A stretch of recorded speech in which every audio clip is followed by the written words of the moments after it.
So సుందిలలో 75 పియర్లు intact ఉన్నాయి, barrage intact. ఇది నేను చెప్పలే, ఉత్తమ్ కుమార్ రెడ్డి శాసన మండలిలో కోదండరాం ప్రశ్న అడిగితే సుందిల్ల అన్నారం బ్యారేజీలు సేఫ్ అని ఉత్తమ్ కుమార్ రెడ్డి అసెంబ్లీలో చెప్పిండు. అడిగింది కోదండరాం, చెప్పింది ఉత్తమ్ కుమార్ రెడ్డి. ఇప్పుడు రాజకీయాల కోసం డ్రామాలు ఆడుతున్నారు. మరి అసెంబ్లీలో మాట, బయట ప్లాట్ఫామ్ల మీద మాట ఉంటుందా? Yourself you told in the assembly Sundilla Annaram barrages are safe. Yes, we are today also we are saying Kannepalli pump house వద్దు, ఈ నిమిషానికి నీళ్లు బారి ఇచ్చచ్చు, తెలంగాణ రైతాంగానికి నీళ్లు అందించచ్చు.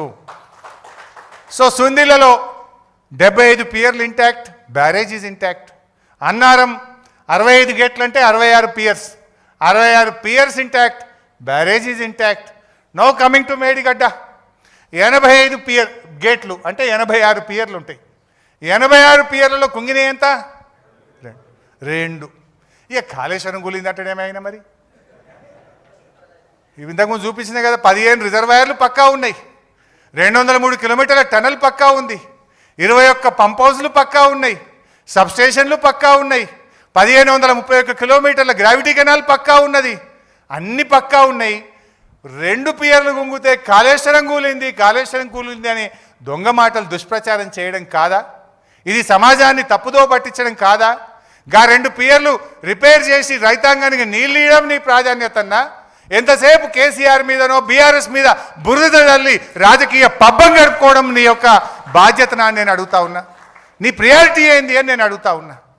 సో దీన్ని బట్టి ఇంకా చాలా విషయాలు ఉన్నాయి, కానీ I don't want to take much time. But ఒకటే విషయం, ఇప్పుడు నేతి బీరకాయలో నెయ్యి ఎంత ఉన్నదో తెలుసుకోవడానికి ఒక విషయం సరిపోతుంది. అన్నం ఉడికిందా లేదో చూడాలంటే ఒక మెతుకు ముట్టుకుంటే తెలిసిపోతుంది. ఈ రిపోర్ట్ నిజమా అబద్ధమా సరే 650 పేజీలు బయటకు వస్తే తెలుస్తుంది. బట్ నిన్న వాళ్ళు చెప్పిన దాని ప్రకారంగా అది నిజమే అనుకుంటే, నేను 3 ఆధారాలు కుండ బద్దలు కొట్టినట్టు చెప్పినా కదా, క్యాబినెట్ అప్రూవల్ లేదు అంటే ఉన్నది అని మూపోటు జవాబు ఇచ్చినాం.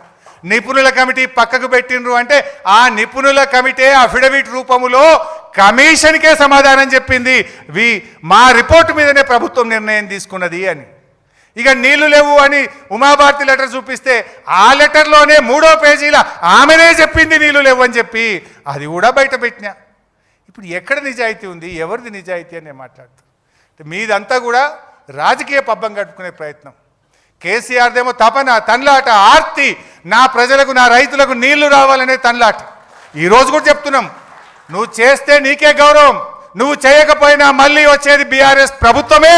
ఖచ్చితంగా 2 పిల్లర్లను మరమ్మతు చేస్తాం, రైతాంగానికి నీళ్ళు ఇచ్చి తీర్థమని చెప్పి నేను మీకు మనవి చేస్తా ఉన్నా. ఇప్పుడే ఒక మెసేజ్ ఇస్తుండ్రు, కరెంట్ కట్ చేస్తురట, నా పీపీటీ చూడొద్దని జిల్లాలలో. సరే, ఫోన్లలో చూస్తురట కరెంట్ కట్ చేస్తే. సరే, అది వాళ్ళ విజ్ఞత, ఏదో అంటారు చూడండి, దాన్ని పెట్టి అరిచేతిని అడ్డం పెట్టి ఆపలేరు అన్నట్టు నిజాలను ఎప్పుడు కూడా ఆపలేరు.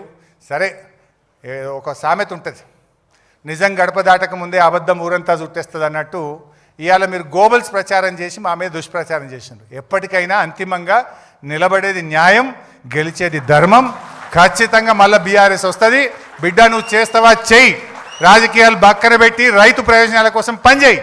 లేదన్నా మళ్ళీ వచ్చిన తర్వాత మేము కొద్ది నెలల లోపలనే రీస్టార్ట్ చేస్తాం, రైతాంగానికి నీళ్ళు ఇస్తాం, కాళేశ్వరం తెలంగాణకు వరప్రదాయిని అని రుజువు చేసి చూపిస్తామని చెప్పి మనవి చేస్తూ ఇంత ఓపికగా విన్న మీ అందరికీ ధన్యవాదాలు. Thank you. జై తెలంగాణ, జై కేసీఆర్.